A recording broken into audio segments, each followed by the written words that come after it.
Hello, a very good evening and a warm welcome to News 360 live from our news hub here in Accra. My name is Park Wisiasare. And I'm Natalie Forth. Here are top stories for the next 1 hour this evening. Appointments Committee of Parliament vets President's nominee for Chief Justice. Also ahead in the bulletin, an Accra High Court orders rearrest of two Chinese nationals for failing to meet bail conditions. And court orders University of Education to be reopened, but the University Teachers Association of Ghana, UTAG, says it will not teach until the determination of the case. Government is engaging security experts to identify ways of addressing mob injustice. And coming up on business this evening, government sets up emergency provisional team to manage the $1 million per constituency fund until the 3 development authorities are ready. And elsewhere on the international front, former UN Secretary General Kofi Annan and 9 former African presidents warn of grave danger in the Democratic Republic of Congo due to failure to organize elections to replace President Joseph Kabila. We've got details of these and many more stories coming up in the next 60 minutes. All right, thank you very much for joining us on News 360. Be reminded to join us with your views, comments and suggestions on any of our top stories this hour. Visit any of our social media pages on Facebook and on Twitter. We'll begin with our first story. And the Chief Justice nominee, Justice Sophia Kufu, has assured Ghanaians of quality justice delivery in the country. She says that is her vision, and if given the nod by Parliament, she will preside over quality to ensure no one accuses the judiciary of providing grounds for mob injustice. The nominee said this when she appeared before the Appointments Committee of Parliament to be vetted. The Chief Justice nominee said though efforts have been made to ensure speedy access to justice, there is still work to be done. She stressed the need for disciplinary issues in the judiciary to be dealt with without any favoritism. Justice Sophia Kufu promised to ensure outstanding judicial processes in the judicial service are brought to play, adding there's always room for reforms.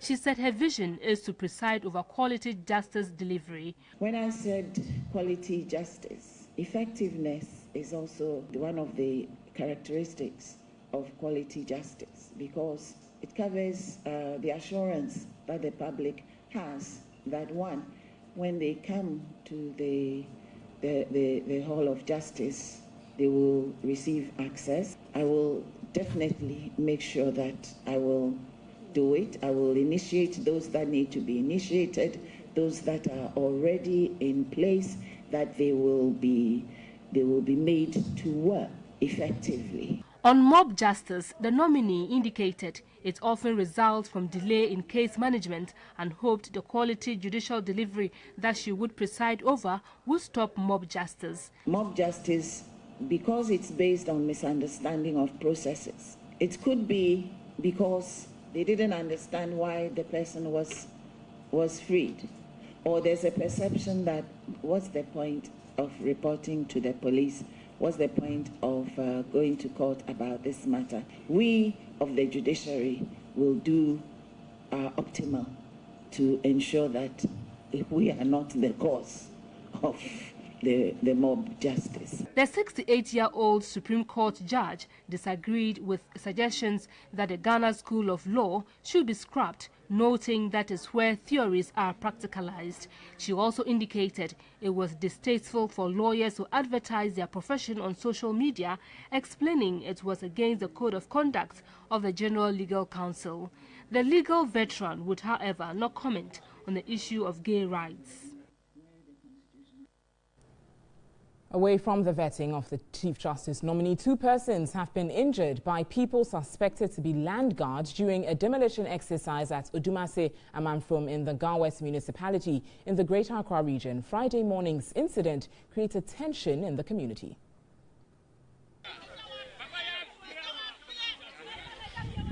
The demolition exercise started about 6:30 Friday morning. More than 4 homes were partially demolished. One Mohammed, a non-resident of the area, is alleged to have secured court order to demolish structures in a section of the Amanfrom township, but residents claimed Mohammed owns no land in the community. Hence, the demolition exercise is illegal. 2 residents who tried to hinder the demolition of their property were manhandled by some land guards supervising the exercise. A team of uniformed armed policemen accompanied the suspected land guards to demolish our property. They looked unconcerned as the land guards beat us. However, before police officers from the Masaman district and divisional commands arrived at the scene, the perpetrators have left the site, but the driver of one of the excavators used in the demolition exercise has been arrested. The police declined to speak to the media but strive to restore calm to the area. Some residents expressed displeasure about how land guards victimized them in the area. You were there, someone will come and post something there. The place belongs to me. Almost 7 people who own this land.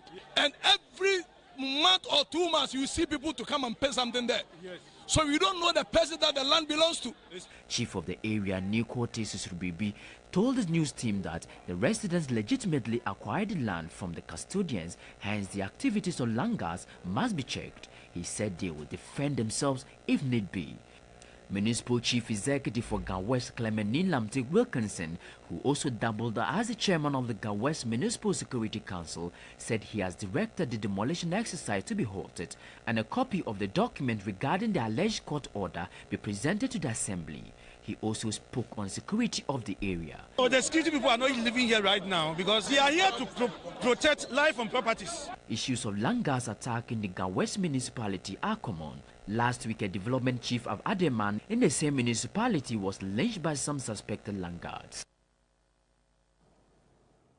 In other news, an Accra High Court has ordered the rearrest of 2 Chinese nationals who were granted bail in a case where they are standing trial for illegal mining.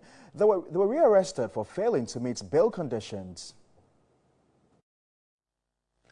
5 Chinese nationals, including Aisha Wan, were hauled before an Accra High Court accused of engaging in illegal mining. The 5 were granted bail to the tune of 500,000 cedis with 2 sureties, who must all be Ghanaians, and also to deposit their passports to the registrar of the court. On June 16, when the case was called, the court was notified by Senior State Attorney Mercy Atta that Gao Qingjun and Lu Ginjun had not submitted their passports as directed and wondered how they were released from the Nsawam prison. The defense counsel Bernard Oredi Donko explained to the court that the 2 lost their passport at Bipotenteng in the Ashanti region when they attempted to escape from the police. He said immigration officers, including the registrar, were aware of the missing passports and agreed for the accused persons to be granted bail. He also indicated they were making efforts to get the 2 passports and would plead with the court to accept their plea. Presiding Judge Justice Charles Edward Baden was not pleased with the matter and wondered how the defense counsel got the 2 accused persons out of prison custody. He therefore ordered the police to rearrest the 2 and take them back to the Nsawam prison until they meet the bail conditions. The accused persons will return to court on July 6. The Greater Accra branch of the Civil and Local Government Staff Association has asked government to pay their interim market premium. Addressing a news conference in Accra, the association says it is worried the delay is creating some simmering tension among members. CLOGSAG requested the previous government to pay the interim market premium on the single spine pay policy. In June 2016, the government through the Fairways and Salaries Commission said CLOGSAG does not deserve the amount. But early part of this year, leadership of CLOGSAG presented its proposal to government to pay the amount. Government has agreed to pay the amount, but there is a claim that the Chief Director, the Minister of Finance, is yet to allow the payment to be done. Already, Eastern Region branch of CLOGSAG has charged its national leadership to facilitate the payment. Currently, the Greater Accra branch has joined the fight, requesting governments to pay immediately. We wish to state that the payment of interim premium to our members has already been negotiated for and agreed on. The Greater Accra Regional Executives wish to state that if by 4th July 2017 the interim premium has not been paid, then the National Secretariat should call a nationwide strike. The associations of the view Prompt payment would reduce the growing tension among members. Meanwhile, the national leadership has assured to convene an emergency meeting with government on the matter.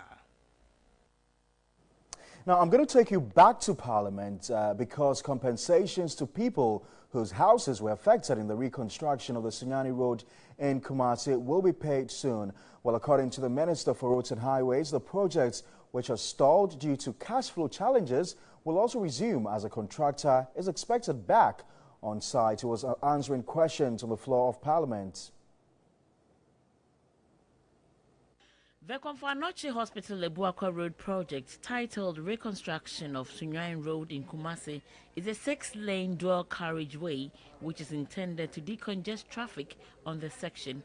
The stretch between Bekwai Roundabout and Apatrapa Junction has been completed, including the Sofo Line interchange. The contractual completion was 31st July 2010, which was revised to December 31, 2016.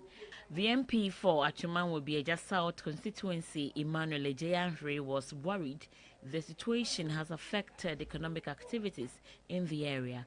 I think the government should factor it as a priority and come to make sure that that road is what is constructed. Because beyond that, when you get to Apatrapa, when the dual carriage gets truncated from Tanoso, Apatrapa Junction to Ebuakwa, you could spend as much as 2-3 hours on that route. The Minister for Roads and Highways, answering questions on the floor of Parliament, gave the assurance that the project will be revisited. Normally, in all contracts, payment of compensation to the affected persons should even precede the commencement of the project. But this was not done in 2010, and even as at the end of 31st December 2016, it has not been done. It's being pursued vigorously, and I believe that, Mr. Speaker, sooner than later, this problem will be resolved. He also indicated engineering design studies will be conducted on the Sepasi Ahoju Shiao Bisiase in Tinsiri Road and other roads within the constituency during the 4th quarter of this year. MP for Kumawu also asked the minister when construction work on the Oyoko Sechere and Bodomasi roads awarded on contract in 2015 will commence. The minister indicated warning letters had been written to the contractor to commence work, cautioning the contract will be terminated if the contractor fails to move to site. In a related development, engineering design studies on the Kumbungu Township roads will be conducted during the 4th quarter of this year. Away from Parliament, let's take a look at the health sector, as premature deaths currently stands as the leading cause of under-5 deaths globally, with Ghana recording the death of about 80 newborn babies daily. In September 2015, countries around the world committed to ending preventable newborn deaths by adopting the Sustainable Development Goals. Although Ghana has progressed to reduce under-5 child deaths, the country has not achieved the Millennium Development Goal 4 target, due in a large extent to the high number of deaths in babies below 1 month of age. Every year, around 140,000 babies are born premature in Ghana, with 8,400 of these preterm babies dying before reaching 30 days of their life. Globally, complications from preterm birth accounted for more than 1 million child deaths in 2015, the data reflecting the death of 1 new baby every hour, amounting to a total of approximately 29,000 newborn deaths each year. The major cause of deaths are complications from preterm birth, complications during childbirth including breathing difficulties and infections. The mortality rate for extreme premature babies in Ghana is 80%.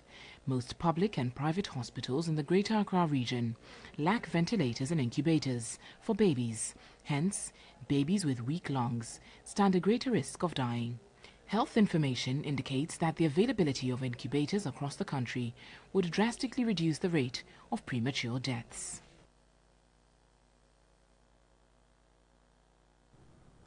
So in line with that, as you saw in the story, the 180,000 premature babies born and about 30,000 die because there's no incubators to take care of these children. That's according to UNICEF. So the Kokroko Charities Foundation, established by Kwame Sefa Kang, host of Peace FM's Kokroko, is currently embarking on a campaign to raise money to buy 100 incubators for hospital facilities across the country. And to help me discuss that, I'm joined in studio by Dennis Educhum, who's the Programs Director of Kokroko Foundation. Dennis, welcome. Thank you, Natalie. So first of all, this is pretty interesting. It's quite exciting. Sure. Highlight what the project is all about and what informed its setting up. Well, good evening to your viewership. Kwame, who is the host for Kokroko, on Peace FM, wants to raise funds to buy 100 of the infant incubators for onward distribution across Ghana, the hospitals in Ghana. UNICEF put out a report in 2015 that we record 180,000 preterm births. And out of this number, 30,000 of them die. That's in Ghana? Yeah, in Ghana. Yeah. Because we don't have these equipment. And top of it is the incubators. And so Kwame started the campaign to buy 100 of the infant incubators to distribute across hospitals in Ghana. So basically that is what the whole campaign is about. Now, 100 incubators is the target. In monetary terms, what does this reflect? How much are these incubators? So how much money are you looking to raise? So an incubator costs 42,000 cedis, and so we hope to raise $1 million to cover the 100 infant incubators. $1 million. And so people would be interested in how exactly they should contribute to this foundation. Great. In the past, we've had donations from corporate organizations. We've had corporate sponsorship. We've been able to buy and install 5 of the infant incubators. The first one was at the Pristia Huni Valley. And it has been installed? It has been installed. And then the second one was at La Genoa Hospital. And then we did Police Hospital Cantonment. And then we just did Tamale Teaching Hospital. It's very emotional, to see mothers who have suffered with, childbirth and would have to lose their babies because we don't have these incubators. It's pretty sad. It is pretty sad. And a lot of people aren't quite aware on what exactly the whole process is. Exactly. So how much can people contribute? Well, what's the least amount that to contribute, we have just recently launched the raffle for a course, and some manufacturers and importers have given us items to give to the general public. And so if you donate something, you get something in return. So we have fan milk products, we have Unilever products, we have Nalem, GTP, some oil marketing companies giving us fuel coupons to give out to the general public. It's pretty simple. You call the number 050-791-0466. Okay, and when they call the number, what happens? When you call the number, you hear the voice of Kwame Sefa Kang, our chairman and founder. He will thank you for your donation, and you receive prompts. There will be a short code, a USSD code, *713*31#. You should *713*31#. Okay. And you can be able to send money via mobile, all the mobile networks to that short code. And automatically you participate in, the raffle. We're going to give away a final and ultimate prize, being a vehicle, Suzuki Alto, is being given to us by CFAO. So that will be the climax of the fundraising. Okay. I mean, it's very exciting and encouraging to know that you're giving back to the givers. Exactly. Which I think would push people to give you even more. And it's important that we note to those of you watching that as the news goes on and as this program goes on, you can actually call 050, like you mentioned, 791-0466, because 30 minutes to the news beginning on TV3 Ghana on Facebook, we actually put that number up. And as you keep calling, by 8 p.m. when the news ends, we would record the winners, and you can visit TV3 premises and get your prizes. So that's pretty exciting. Now, Dennis, I'm interested in knowing, are you just targeting public hospitals or private hospitals as well? Because it's not only public hospitals that lack these incubators. Yes, so the research established that the equipment is put to better use if you have resource people that can handle, the machines. And so we are targeting the regional hospitals, okay, because they have the resource people to, handle the incubators. It's a very complex machine, and so if you don't have people with the expertise and the know-how, it will become a white elephant. So you're targeting the hospitals that have the human resource to be able to work with them. Precisely. And so what we do with the installation, we give some training to the staff on how to handle, the equipment and how to take care of the machine, because it's very expensive. We got very lucky because an incubator is costing 123,000 Ghana cedis, but Kwame Sifakana is very loved, and so we got a very good deal for $10,000 for one incubator. Yeah. Well, it's encouraging. We can't be giving to this project forever. When does this whole raffle end? So in 3 months, we'll be done with every area of sponsorship and drive to, raise our funds to buy the 100 of the incubators. We hope by then we would have finished with the raffle draw. So in 3 months, we'll have the final draw, but there will be installation, ongoing till the end of the year. We hope to finish with the installation by the close of this year and move on to something else. So as at now, how many incubators have been gotten? We have 12, but my boss prefers that we install and say we have this number. So we have done 5. So at the moment, we have 5 fully installed incubators in our hospitals. Great. We believe that these 100 incubators would be gotten, hopefully even more than 100 incubators. We hope so. And so, Natalie, before I go, the numbers again. Absolutely. 050-791-0466. Yes. You call the number. Call that number. And we're going to present the viewers of TV3 with fridges, deep freezers, sound systems, today, right now. Today? Today we're going to have a live draw. So. Great. Yeah. So exciting. Dennis Educhum, grateful. Programs Director of Kokoroko Charities Foundation. Remember to call that number he just mentioned, 050-791-0466. And at 8 p.m., you would know who the winners are. You can come over to TV3 premises within the week to get your prizes. You're still watching News 360. We'll return to the very latest from the world of business shortly. Stay with us.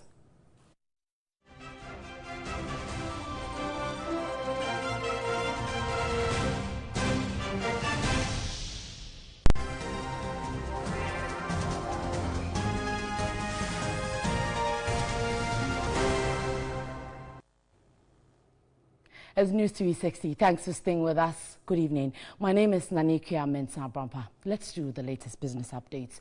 And the Ghana Chamber of Petroleum Consumers says Ghana is said to be losing millions of cedis daily out of the activities of fuel smugglers. Executive Director of the Chamber, Duncan Amwa, says the country is losing almost 2.23 million cedis daily as a result of the illicit activity. Country lost over $150 million to fuel smuggling in September and November 2016. The executive director, Duncan Amwa, believes the country will lose billions if the activities of black marketeers are not halted. Speaking to TV3 Business, Duncan Amwa said oil marketing companies, together with consumers, are the eventual losers. If 15% of products that we are being served is smuggled product unaccounted for, it tells you that 15% of us are driving on products that cannot be certified or tested or cannot be vouched for, and that is a source of worry. Government is losing almost 2.23 million cedis every single day per the activities of these smuggling syndicate, and we think it is quite worrying. Meanwhile, the National Petroleum Authority earlier hinted the authority has made strides in the fight against illegal fuel operators. He said they are also liaising with their counterparts from neighboring countries like Burkina Faso to help in the fight against fuel smuggling. Now, the Ghana Community Network Service, GCNet, has expressed worry about media reports relating to a seeming tension between the company and West Blue Consulting at the port. According to GCNet, there is the need for further clarification of the distinct roles of the two companies. Minister Ken Oforiatta recently called on GCNet and West Blue Consulting to improve collaboration in consignment valuation at the ports to help increase revenue for national development. Some freight forwarders at the ports have raised concerns about duplication of work by the two companies working to implement the single window project. According to GCNet, the two companies have been working together in some forms and therefore there are no tensions between the two companies. Yes, sometimes it is worrying. From day one, we have integrated with them. Without integration between the two systems, clearance cannot go on. West Blue Consulting is contracted by the Finance Ministry, while GCNet is under the Trade and Industry Ministry, which is one of the issues feeding into the alleged tension. Stakeholders are calling for some clarification from government about the roles of the two companies. Clearly, there are other areas that need some refining, where government needs to clearly define who needs to do what. Technical support partners of the Customs Division of the GRA, GCNet, provides a system that links all major players in the clearing process at the ports, which is aiming at targeting a 100% paperless operations at the Tema port by September. Now, the Ministry for Special Initiatives says a 10-member emergency provisional team will manage the $1 million per constituency fund until the 3 development authorities are ready. The team, made up of 10 representatives from each of the 10 regions, will work for the success of the $1 million per constituency infrastructure for poverty eradication project. Eva Atiboka has more. Per the implementation outline, the Savannah Accelerated Development Authority will soon be renamed Northern Development Authority to take care of the northern part of the country. The Middle Belt Authority will also be responsible for work in the Middle Belt, while the Coastal Development Authority's role will be in the coastal areas of the country. These authorities would be responsible for the disbursement of the $1 million to the 275 constituencies and implementation of projects. The minister hinted the bill for creation of the authorities is before Cabinet for approval. The fund will therefore be managed by the Ministry for Special Development Initiatives and the Ministry of Finance. The two ministries will work with the provisional 10-member teams from each region. It's likely we may not be able to even establish the development authorities before the end of the year. And if we should wait, it means we cannot do the implementation. So this 10-member team is moving to the constituency to have the consultation with the stakeholders. They will interact with the chiefs, the NGOs, the civil society, teachers, the market women, the assemblymen. They will bring them all together under one roof, and then they will all discuss at length which are their priorities. Regional administrations and metropolitan, municipal and district assemblies, MMDAs, also have advisory roles to play. The 10-member team is going to work with SADA because SADA is already in place. And all the plan that SADA has, we don't know whether they actually consulted the people before they have all those plans. So when they go to SADA and SADA move with them to the constituencies, if the same thing that they have in, fine, then they will bring it and we'll start the implementation. So with the issue of the Northern Development Authority, we don't have much problem. The already existing Savannah Accelerated Development Authority, SADA, will also work with the team. When the bill is passed, Upper East, West and Northern regions will form the Northern Development Authority. The Middle Belt will comprise of the Bono Ahafo, Ashanti and Eastern regions, while the Volta, Greater Accra, Central and Western regions will form the Coastal Belt. And the Driver and Vehicle Licensing Authority has welcomed requests by middlemen, popularly referred to as Goro Boys, to be regulated as agents of the authority. Now, this follows moves by the authority to introduce new driver's license with improved security features, which will be difficult to duplicate. Of Guru boys have been blamed for the widespread fake vehicle and roadworthy document and driver's licenses. Unfortunately, the process at the authority remains cumbersome following concerns of the presence of Guru boys who act as middlemen for applicants who are willing to pay more to secure new licenses. The hope is that these activities, what we are doing, these mainstream legal activities, should put a dent in the work they do and displace them. Is that going to happen overnight? I don't think so. But I think gradually we'll gain back the mandate that has been given to us. The new system, at a cost of $15 million, the DVLA says, will reduce human-to-human interaction in the discharge of its various services. Chief Executive Officer of DVLA, Kwesi Ajimambuzia, said this step by the authority is set to bring shady activities in the licensing process to an end. That conversation that they have opened up with us is a good sign that we probably will get somewhere this time. If we make it more difficult for them, if the citizenry can get their driver's licenses in a good enough time, not 1 year, not 6 months, but 2 weeks, I think we're making progress. The cost of the new driver's license is yet to be communicated. And there's more news on 3news.com. You can visit there for the latest updates. My name is Nanikia Mensah Brampa. News 360 continues. Good evening. Welcome back to News 360. The New Patriotic Party says the party leadership did not do enough to resolve issues that triggered disturbances in Saveligu, Nanton by the party youth. Deputy General Secretary Nana Obri Boahen, however, says leadership is working to resolve all outstanding issues to avert reoccurrence of such incidents.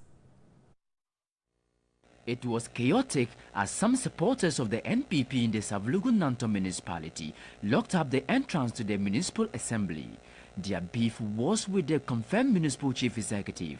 They swore never to allow Haji Aisha Tusedu to start work. The youth insisted the municipal chief executive was not a registered voter in any of the 2 constituencies in the municipality.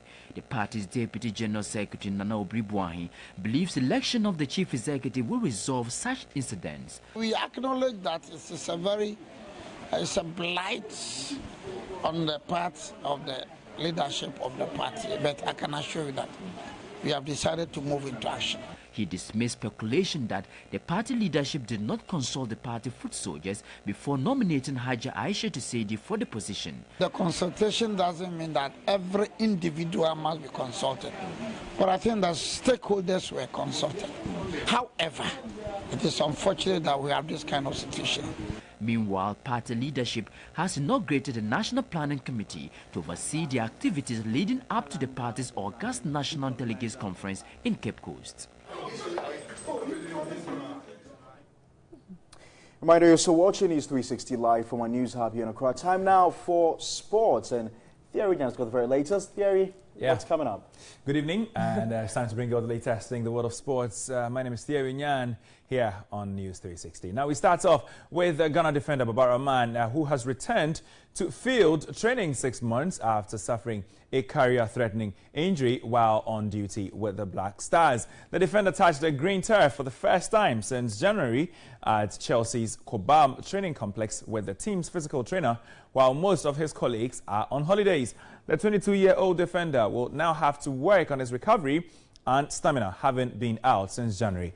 His return is timely since Chelsea boss Antonio Conte has asked that the player be included in the team that is set for pre-season in the United States in July.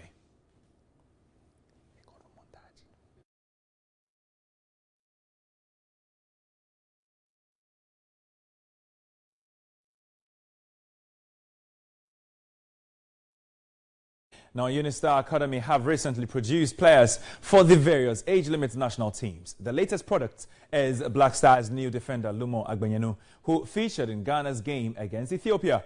Having toured the facility in Accra, chairman of Unistar Academy, Ernest Kufuor, told TV3 Sports he is delighted with the performance of Lumo. Emergence of top football academy in Ghana has become a talking point for most football enthusiasts. The likes of Raphael Jamina, Ebenezer Ofori, Lumo Agbenyanu are the new Black Star Darling Boys. We are here at Unistar Academy where Lumo Agbenenu is a graduate, to find out more how the player was nurtured. We have very quality coaches, and occasionally too we play tournaments. Lumo came here, we brought him from actually from Plains here, and he's a very good boy, very disciplined, very hardworking. So I'm not surprised that he's gotten to that level. Tepete, he actually is a poly student, you know, so education-wise, he's intelligent and, you know, also disciplined. They don't play with their game. In fact, here, the coaches are strict on them because football all boils down to discipline. If you're not disciplined, you cannot play football. So it's actually the discipline that has taken them to that level. You know, he has a great future. Yeah. I don't know, you saw him play at the Kumasi Sports Stadium. He made football, what you call football made simple. He never lost, you know, a ball. So I see a lot of quality in him. And fortunately for him, he had a big platform outside. He played in the UEFA championship to FC Porto. So he has been exposed. So I'm sure playing this level, I think it's normal for him. You feel so great, especially when you're at the stadium. And the people around you who don't know you say, hey, this boy is a good player. And I'll be proud to say, hey, I train him. That's all what the enjoyment that we get when you see them play. Well, this statement was released after a court hearing this morning where the judge, Justice George Atu Mills Graves, said he did not order the closure of the school as has been misconstrued by the university authorities, while the university is battling a court case brought against it by a former assemblyman of Donkoyim, Kofi Kwaire, over the continual stay of the school's council, while the case has been adjourned to July 10. Meanwhile, though the university has been reopened, the University Teachers Association Wenema branch say it will not teach until the determination of the case.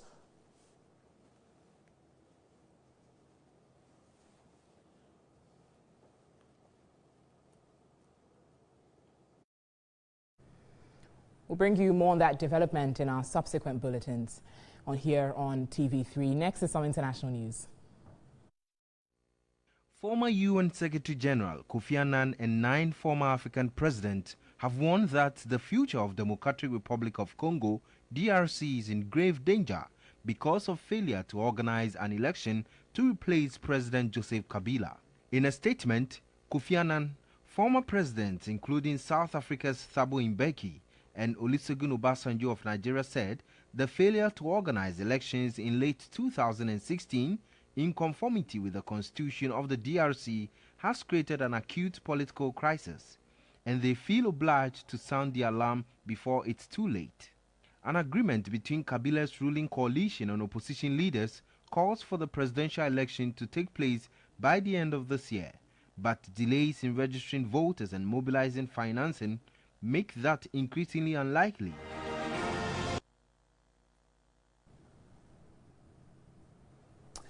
We'll now go for some spot of entertainment news. Entertainment news is brought to you by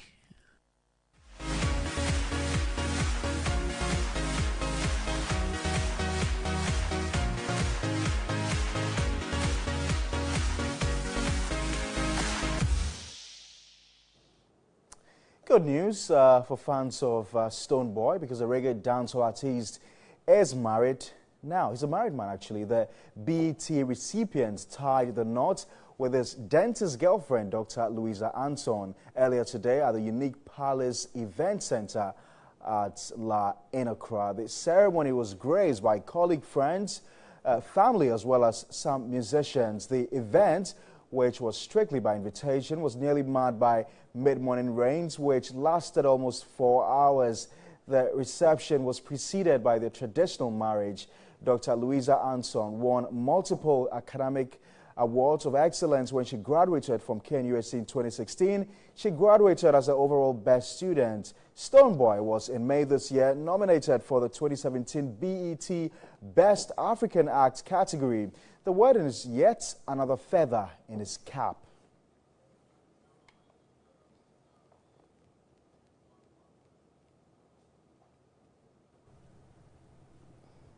Stonebwoy must be a very happy man. But away from that, keeping a beard has become a fashion statement among men. We bring you a story of Beard Gang, a focus group of bearded young boys who aim at making a difference with their looks. Edna Ankara and Frema Ambakro have more. Keeping a beard is in vogue. From the average tertiary students to their favorite celebrities, it is the trend now.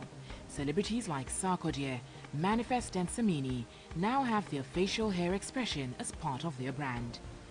Beard Gang Ghana, a creative collection of young men, say they're also growing their beard to impact lives.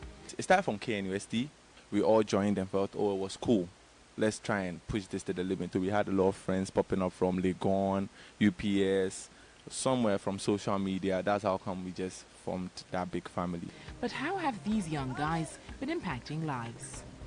We started by doing a couple of donations in Accra and Kumasi to let people understand that we don't want you to be judgmental at the first hand. Most of us are working, so we are all in a good position. We are not doing anything bad, that kind of thing. So we decided to form the hashtag Beard with a Purpose to show you what our aim is, to help people to do good and to make people understand, most especially that we are using our beard to do something great. Their campaign, which is captured with a hashtag Beard with a Purpose, is inspired by the need to change the negative perception around men with beards. The Beard Gang have mastered graffiti art, occasionally embarking on missions to entertain and beautify the streets. The group has also given back to society. It remains the hope of the group of bearded students to do more for society as they progress and gain financial independence. The gang has christened their next project Orderly Disorderly, an art exhibition to project their creative abilities.